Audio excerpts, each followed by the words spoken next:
Hello, hello. Welcome back to the Non-Power Hour, the podcast that no one wants but us. It's your hosts with the most to do a callback to HQ, I guess, from years ago now. But I'm Max Sachs. We got G Lash Cash over there in Philadelphia coming to you today to talk more college football. Garrett, it was an exciting week last week, our first full week of college football. And man, were there upsets galore. Did some non-power teams give some power teams some fights? What did you like this past weekend? How was it? How were you? How's your Labor Day weekend? Oh And man, how's football? man. Uh, I'm being honest. Yeah, we were out for a good chunk of Saturday. I'm trying to think what we were doing exactly, but whatever it was, wasn't as important as college football. So we really did mess up Was there. not. Yeah. Um, I spent 9 hours watching games, Garrett. Literally from 9 a.m. to like eight sorry, 11 Jealous. a.m. to like 8 p.m. Yeah. Didn't stop. I know every time Then like watched a the movie. when I could on my phone, like every time um like it seemed like there was gonna be a power team like creeping up maybe on a non-power team. Oh yeah, we like kind of went to the mall and like had some food and stuff. And we went axe throwing, which and there was some college football on in the axe throwing, so didn't miss there. But yeah, every time like I Mm. I, I Okay, remember good. at one point Iowa State like or Northern Iowa was driving against Iowa State down like one score at the end of the game, and I tuned into Mm. that, and then I tuned in to see the worst game of the week, which was by far Mississippi State uh, choking coming back from 20 down, I should say Louisiana State choking Yeah. Louisiana Tech choking a Yeah. 20-point lead in the fourth quarter to Mississippi State in the matter of minutes. Just ugh, just horrible there. But I mean, as you mentioned, uh, perhaps one of the more rare occurrences in college football, the FCS team toppling not just an FBS team but Yeah. a ranked FBS team. I believe it was the fifth time in history um, that it's happened since the I don't know. I think it's maybe the fifth time ever. So that's crazy. And of course, Yeah. we're referring to Montana defeating Mm-hmm. Washington. Yeah. Go Grizz, baby, right? Go Grizz. Where are some other games? I know Tulane had Yeah. a great showing. UC Davis, Northern Yeah. Iowa, as LSU I just number mentioned. two ranked. Yep. We had Eastern Tennessee State beat up Oh, on poor Vandy. South Dakota beating up on poor Kansas. No, sorry, almost beating Kansas. That was a yeah. thriller. Um, South Dakota State did throttle Holy Colorado Cross. Yeah, State. there we go. That's what it was. Holy Cross beating UConn. They There's did. a lot going on. There's probably more than I remember now. Too. Nevada beating a Pac-12 team, I believe. Yeah, Cal. There was I forget. Cal. That's right. Yeah. BYU taking Arizona, although that was expected, but there was Mm-hmm. another one. Oh yeah, Utah State, which I, by the way, called. I don't know if we made official Mm. predictions or not, but I called that one that Utah State would at least Yeah. cover against Washington State, and they went and won outright. So, I mean, just And Pullman. fantastic. Yeah, quickly going through, but I mean, this week, uh, oh yeah, Texas State covered. So if you took that one to the bank, I helped you out there. Yeah, I mean, basically, I'm the best predictor in the world, but yeah, Yeah. no, let's not Oh, waste too much. UTSA beat Illinois Oh, like just like you as said as well. well. Yeah. Oh, What is I know. I didn't say. I thought Illinois would win. I thought Illinois was. I think UTSA is good. I thought Illinois was undervalued, but UTSA showed out and won in Urbana. So I know, what a great showing. What does that it say was about game. Nebraska? Yeah. Yeah. Well, that's. Let me tell you, we got them coming up on the Mm, docket today, Garrett. So you're gonna start there. Actually, just go yeah, ahead and go right great into segue. Great segue. throttling. Yeah, great segue.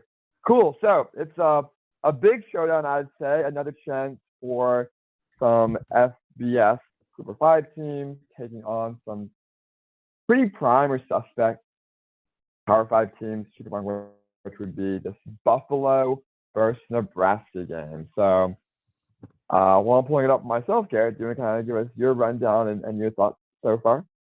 Yeah, I mean Nebraska.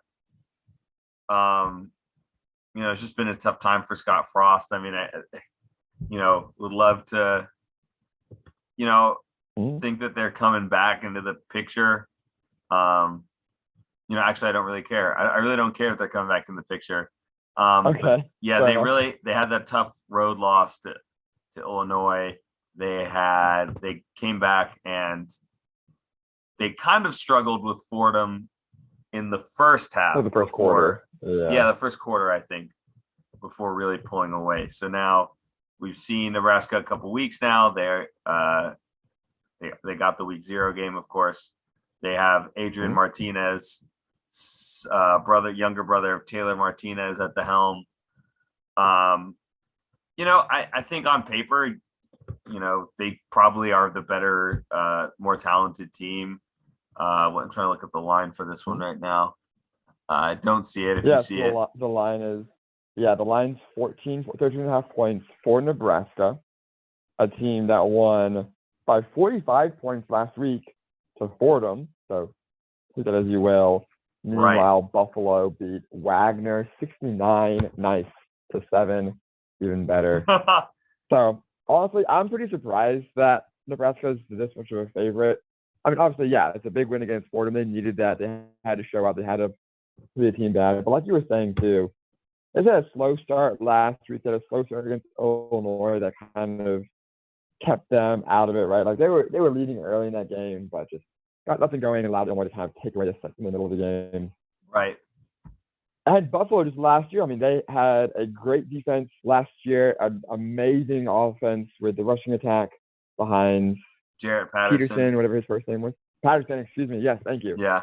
And looking at last week, too, it was only their first game, so, it's not an FCS team, but they ran the ball for over 300 yards, only gave up 20 yards rushing to Wagner, 7 points, like I said already. Like, this is Fantastic. another, Yeah. yeah, high-powered rushing attack. They had like 4 guys average about 80 yards each between them. So, yeah, I mean, I think given all that, given the history of Buffalo, seeing Nebraska giving up almost 250 yards per game as well to these two teams, I just don't think Nebraska's cut out to defend the run, and that's just what Buffalo's built on. And just knowing Martinez is just not an efficient passer, won't win a game on his own. I don't see them really standing up to Buffalo's defense. So certainly covering, and I wouldn't be surprised if Buffalo won this game either, going back into Lincoln or no, into Omaha to win. No, it is Lincoln. I apologize, Lincoln. Yeah. I mean, kind of, Nebraska, and Buffalo kind of both faced, um, pretty much the same level competition. It's really tough to kind of get a good, Yeah. to get a good gauge on what they're doing as far as, who they're playing, because it's really tough to tell. But like you said, Buffalo has ran the ball well last year. Yeah. In their first game, they clearly are sticking to that. Their quarterback has been, I believe, he's a 5th-year senior, Kyle Van Trees. He looks good.